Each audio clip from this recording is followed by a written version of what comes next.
There was a man in his late 60s who didn't think much about how he moved. He could walk, sit, stand. Everything seemed fine. Until one day, he dropped something on the floor. A simple thing.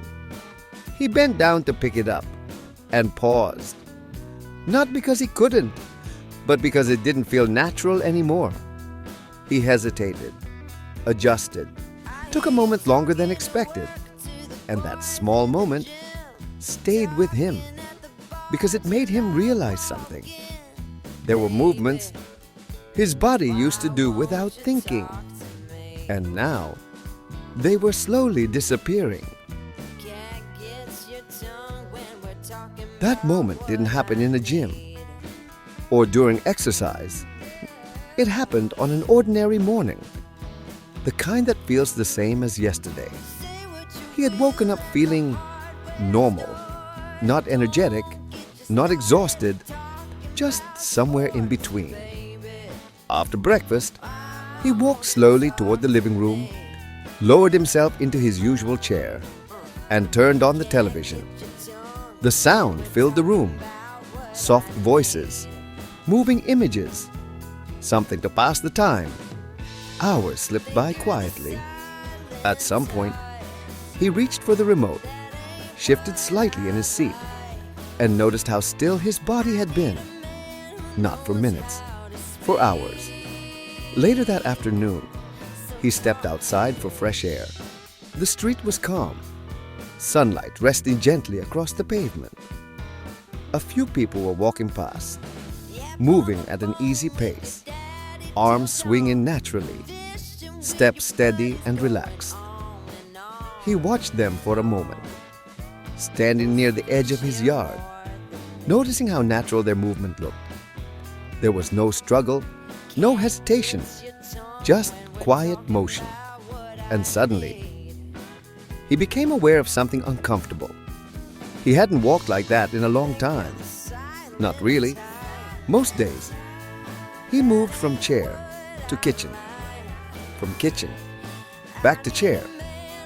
Short distances, small motions, nothing that challenged the body, nothing that reminded the muscles what they were built to do. That evening, he sat again in front of the television, remote resting loosely in his hand. But this time, his attention wasn't fully on the screen.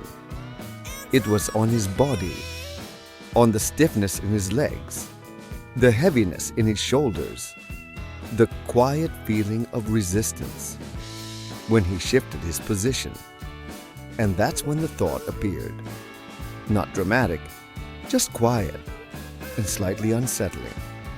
When was the last time I moved more than I needed to? Not walk to the kitchen, not walk to the chair, but truly moved the way the body was meant to. Not out of necessity, but out of use.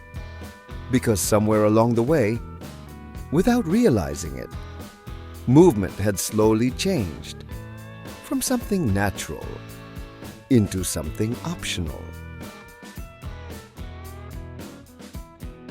You see, the strange thing about movement is that we don't usually notice when it disappears.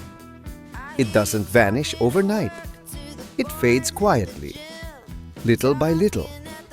One day, you sit down in your usual chair, telling yourself you'll only rest for a moment. Maybe you turn on the television just to pass the time, just to hear something in the background. At first, it feels harmless, comfortable. You sit, watching familiar programs, holding the remote, leaning back the same way you always do. Minutes pass, then hours, and before you realize it, most of the afternoon has slipped away, while your body stayed almost completely still. I've seen this happen to many people. Good people, active people, people who once walked every morning, who once moved without even thinking about it. But slowly, routines change. You sit a little longer each day, stand up a little less often, walk shorter distances, until movement becomes something you do only when necessary. Not because you want to, but because you have to. And sometimes, late in the afternoon, you finally stand up from that chair after hours of sitting, and you feel it. That brief stiffness in the knees, that slight hesitation before taking the first step. Not pain, just resistance. Like your body needs a moment to remember what movement feels like. Most people ignore that feeling. They shake it off, take a few steps, and sit down again shortly after. But what they don't realize is that stiffness is not random. It's a message, a quiet signal that the body has been still for far too long.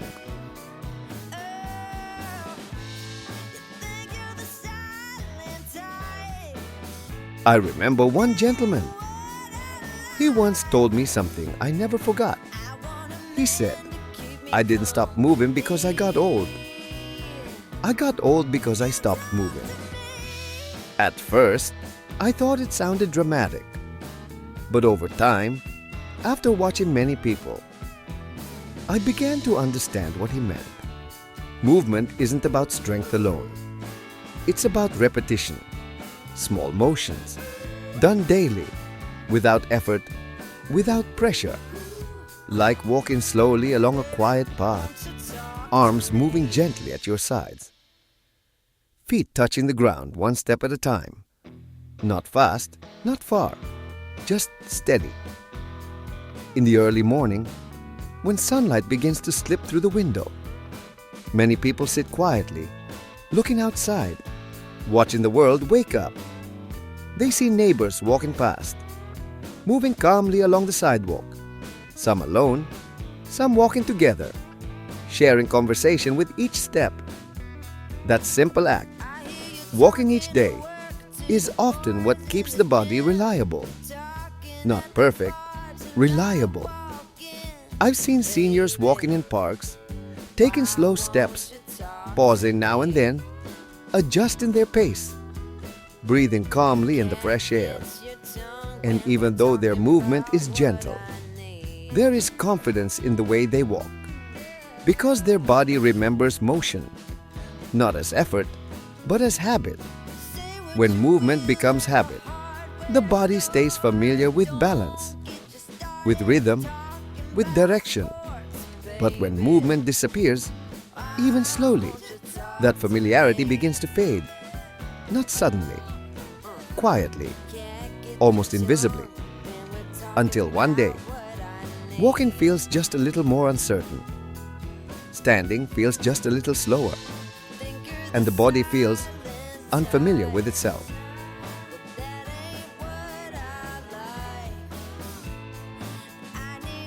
But here's the hopeful part, and this is something I truly believe.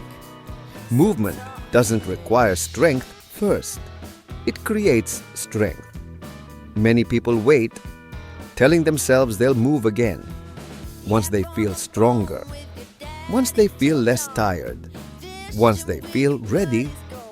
But readiness rarely arrives on its own. It begins with action. Even something simple, like standing up from a chair, placing both feet firmly on the floor, and taking a slow step forward. That small motion sends signals through the body, signals that remind muscles, that remind joints, that remind balance, that movement still matters. I've watched people begin again, not with heavy exercise, but with quiet walking, sometimes just inside the house, walking from one room to another, turning around, walking back again. Later, they step outside, feeling the morning air touch their face, feeling sunlight warm their skin, noticing how different the body feels when it moves in open space. Some join gentle group activities, simple stretching, light movement, slow exercises done together. Nothing intense, nothing overwhelming, just controlled motion. And little by little, something begins to shift. They sit down at the end of the day and realize their legs feel lighter, their shoulders less tight, their body more relaxed than before. Not perfect, just improved. And improvement is what movement creates.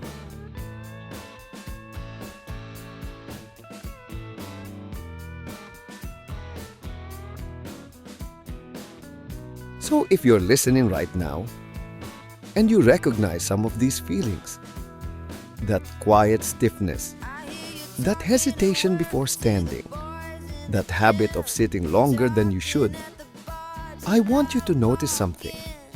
Not change everything at once. Just notice. Notice how long you've been sitting today. How often you reach for the remote.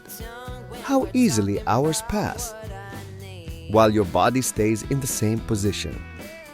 Maybe you're sitting in your favorite chair, television playing softly in front of you, light shifting slowly across the room, afternoon turning into evening, without a single step taken outside. That happens more often than people realize. But here's what matters most. Movement doesn't need to start big. It just needs to start. Stand up slowly, using the armrest if you need to, letting your body adjust to being upright again. Pause for a moment, feel your balance, then take one step, just one, across the room, toward the window, toward the kitchen, or simply toward the light. Look outside, watch the world still moving, see people walking, cars passing, trees shifting gently in the breeze. Movement is everywhere, and your body is meant to be part of it. Take another step. Not fast, not forced, just steady. Because somewhere along the way, your body didn't forget how to move. It only forgot how often it should.